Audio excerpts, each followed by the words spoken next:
Hello, you're watching Sideline. Today in our studio we have an esteemed guest, Dr. Stefani Burri, head of Swiss Cooperation in Mongolia. So hello, Dr. Burri. Thank you very much for coming. And it's great to have you for the second time here.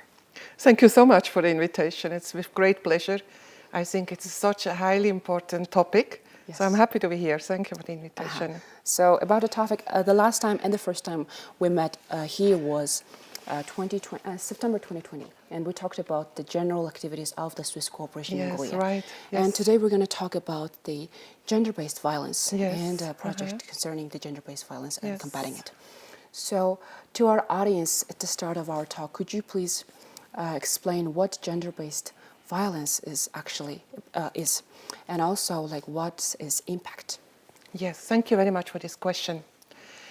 It gives me the opportunity to say that for us, gender-based violence is not just something isolated. It's a basic human right that government and society prevents women, girls, boys from any abuse. And of course, that includes gender, sexual abuse.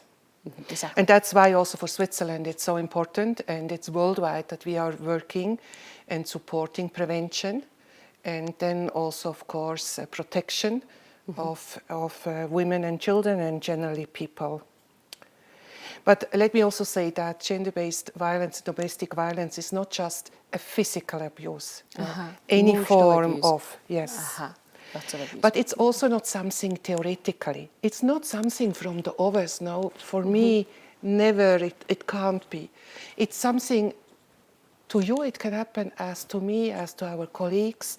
And unfortunately it's like this. And let me just share with you that research has shown that only in Switzerland, only last year, 27,000 children have, unfortunately, we could say that 27,000 children have experienced domestic violence. So only in Switzerland. So it's incredible. It's too much. Anyone is too much. And so it's really everywhere now. You know, why it's happened? Why happens domestic abuse now? It has to do with awareness building. It has to do with education. It has to do with education which starts at the family.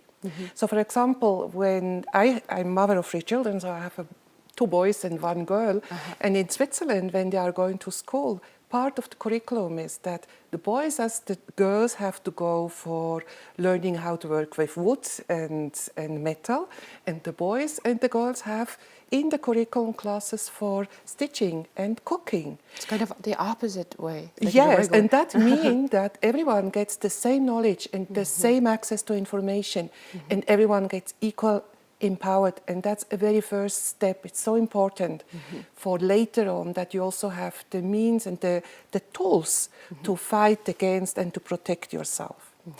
And what is the impact? No, I mean the impact is, of course, the physical abuse, of course, the people who get in such situations suffers, but it's also an economical damage. No?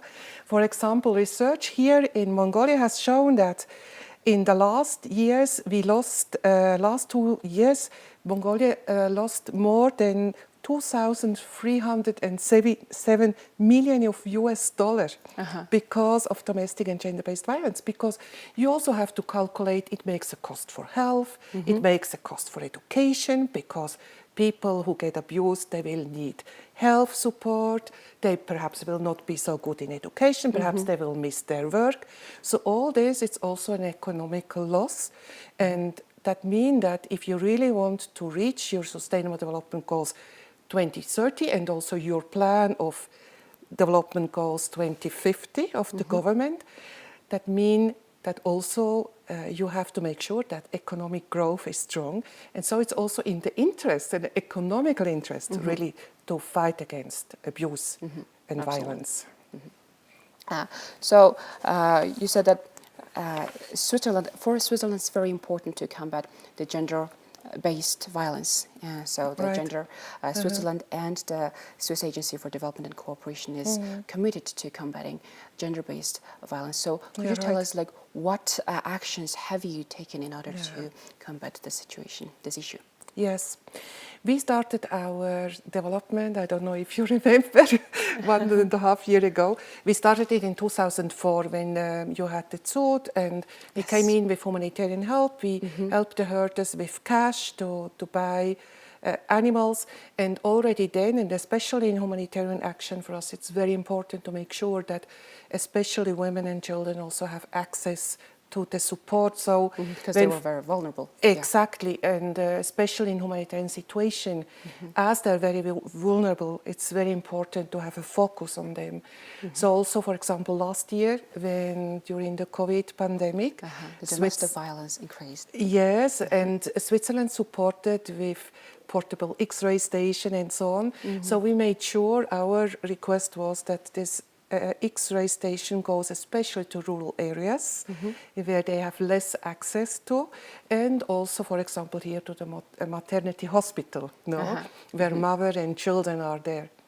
But for us, we also have a project since 2018, together with the Ministry of Justice, Ministry of Labour and Social Protection, and through UNFPA.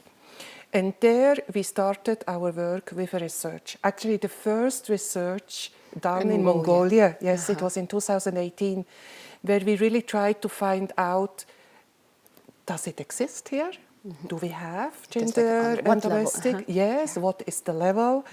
And so I think the results were quite a shock for the society. Depends a little bit how you analyze the data. They are saying that between up to half of the population of the women and children, they suffered once in their life of domestic violence. And you know, finally, I don't care about if it's 30 or 40 or 50%. Each one is too much. Yes. And it's really too much. So based on that, then Switzerland, of course, in close collaboration with the government, we decided to invest in one-stop service centers where prevention and protection happens, and where especially children, boys and girls and women can access if they are suffering from domestic or gender-based violence, and where they get support, health, education, social support, and so on. And we established in whole Mongolia several of these centers, I think 11, but now it's taken over by the government.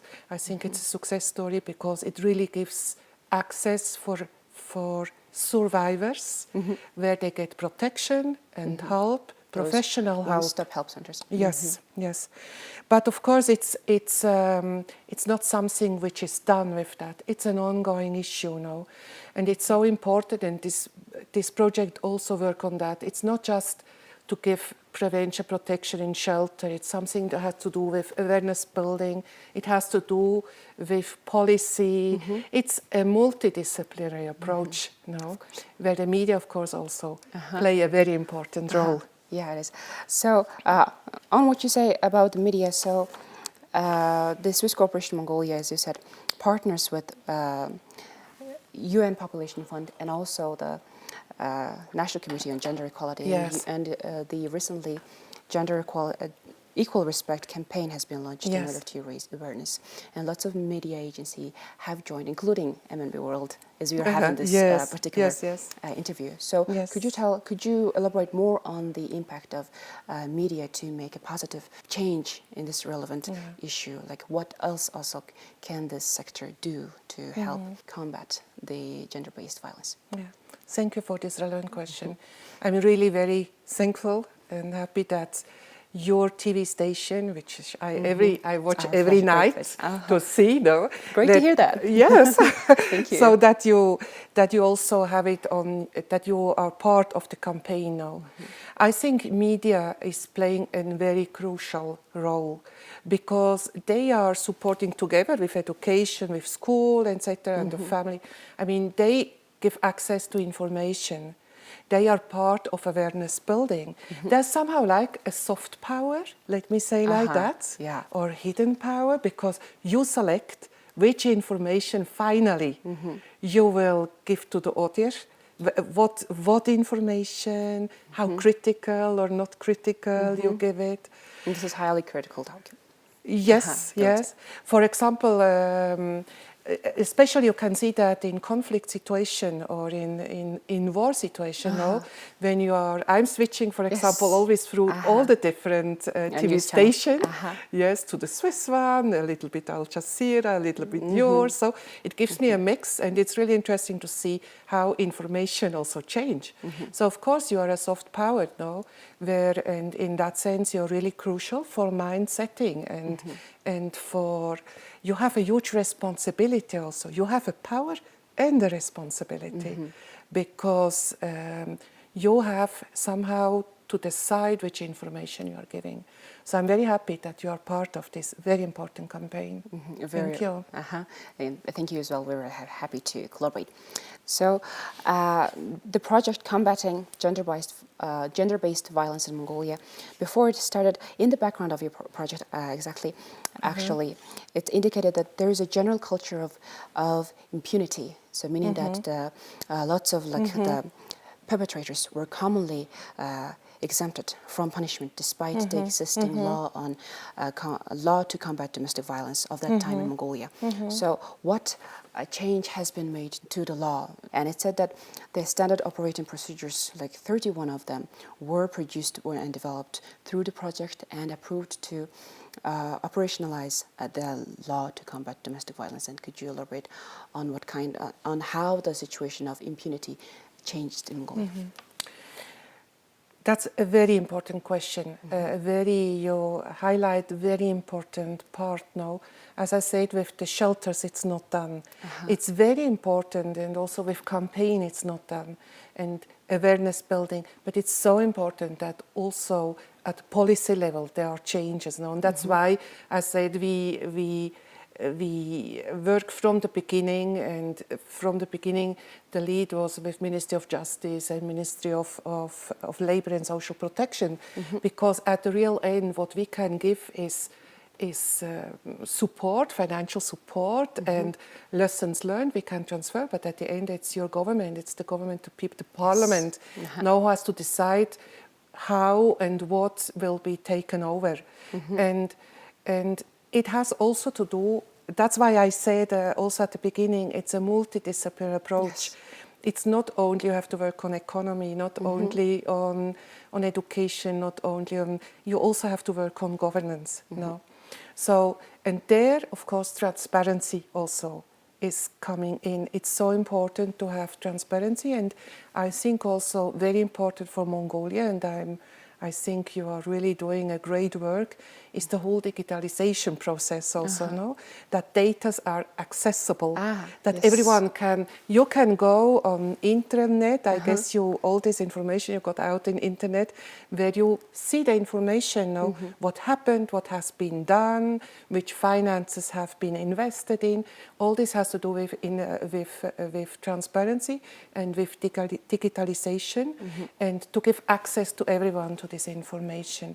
And that gives also the tools to the parliament and to your government to take the right decision and to decide about the right rules and regulations to improve also the juridical system. So adding on the digitalization, through the first phase of your project, also an eGBV integrated database system was developed, and now the national authority, police authority, they can easily collect the data on the gender-based violence and domestic violence cases in the integrated system. Perhaps let me also highlight just the economic affair, the economic issue about it. It's very important now, and that's why this project is not an isolated project in our whole program. No, we are equally working on labor, to give people access to labor, to safe and dignity. We're also working, as I said, in education and in agriculture. Because if you have a woman and she's coming, she suffers from domestic violence. Let's say this example, she is coming to a shelter, and the shelter helps her with give her some advices, medication, what she needs. But if she doesn't have own financial means, then she will have to go back, even if the situation wouldn't allow it. No, so access to labor, to work, also is very important. Access to finance is very important. You used to help them to get employed. Those. This one-stop service center can't solve all of the problem. What I want to say, it's really a systemic approach. It's just one part of. But this isolated, this one-stop service center isolated will not solve the problem either. No, so you need also other instruments, like, for example, that your government is working to give access to work, to labor to everyone. It's one piece of a puzzle. Yes. Exactly. So lots of other parts are in the puzzle. Yes. So, and they need to work together. Exactly. To make a difference. Yes. Okay. So this current phase, the follow-up phase of the Combating Gender-Based Violence in Mongolia project, is to be concluded in 2023. So could you please, what you plan to achieve by the end of the phase 2 of the project? Yes, unfortunately, 23 already is so now. Yeah, next year. Yes, for us it's important that everything we learned, all our lessons learned, all our experience is really in the hands of the government.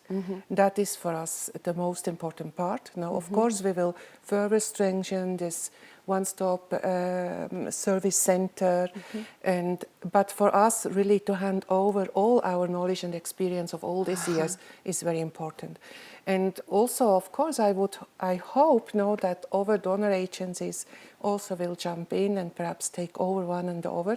But I'm also very proud already to say that at national, like at IMAC center level, as at Zoom level, we have seen in my recent field visit I have done together with the EU ambassador, it's about half a year ago, that the local government already took over and with their own resources is financing the staff in the one-stop centers. And I think that is very sustainable. For us, it's very important that a project is sustainable. Yes.